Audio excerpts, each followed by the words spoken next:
Mga idol ito mga idol, itong layout ito mga idol, kailangan talaga mga idol, yung itong bundok niya ito mga idol, kailangan talaga ito masira mga idol, mabungkal talaga ito mga idol. Kung maaari mga idol, kung merong bakho, okay yan. Hindi kasi madali yan sa sa mano-mano kasi ang taas niyan. Kaya ito dapat yung sa likuran na bahagi dito mga idol. Ganito dapat mga idol. Dapat may may distansya na kahit 150 lang. Mula dito sa pundasyon, kahit 150 nga lang naman patungo dito. Tapos yung pag naka-reprap ka na mga idol, ganito yung style ng reprap mga idol. Naka-slanting tapos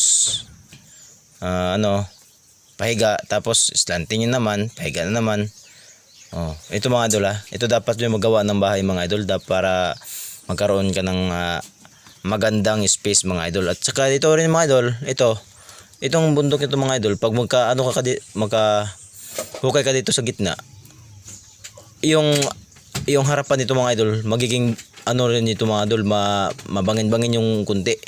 So yung reprap mga idol, kailangan ganito yung hugis.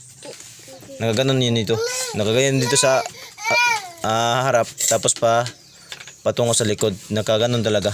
Kailangan ganito yun talaga yung sitting yung ng layout mo para maganda naman tingnan yung bahay mo pag kahit naman nakaganito yung lote mo. Medyo malaki-laki yung gastos mga idol, pero okay lang naman yun kasi yung gate to mga idol, malaking gamit naman to kasi katulad nito mga idol yun sa taas, yung design na lang yun para tambayan ng mga tao kung gusto nyo. Ito yung mga idol at saka yung mga tao dyan na naglilito pa kasi yung yung lote nila nakaganito yung style, naglilito sila kung paano. Ito lang yung gawin nyo, sirain nyo lang yung kahit kalahati or mahigit kalahati lang mo yung masira nyo, basta magawa nyo lang ng bahay. Pero maraming portion mga idol, maraming portion. Pwede nyo rin na hindi nyo na lang to sirain sa gilid kung gusto nyo. Ito na lang, magpapile na lang kayo dito, mag-aasintada na lang dito. Tapos ito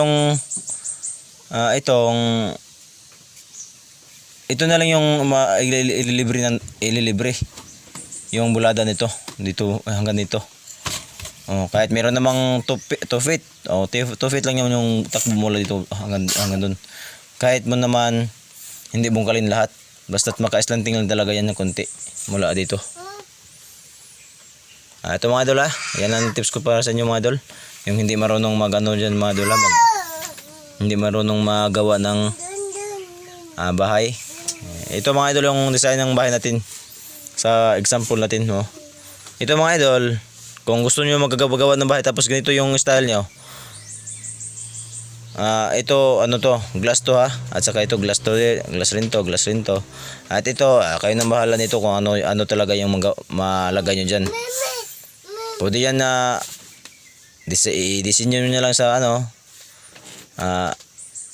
steel window or kahit kaya sa gusto niyo lang yan. Ito mga idol ito baka magalito kayo, hagyan to papasok. Ito mga idol, hanggang dito lang muna tayo mga idol. Thank you and God bless.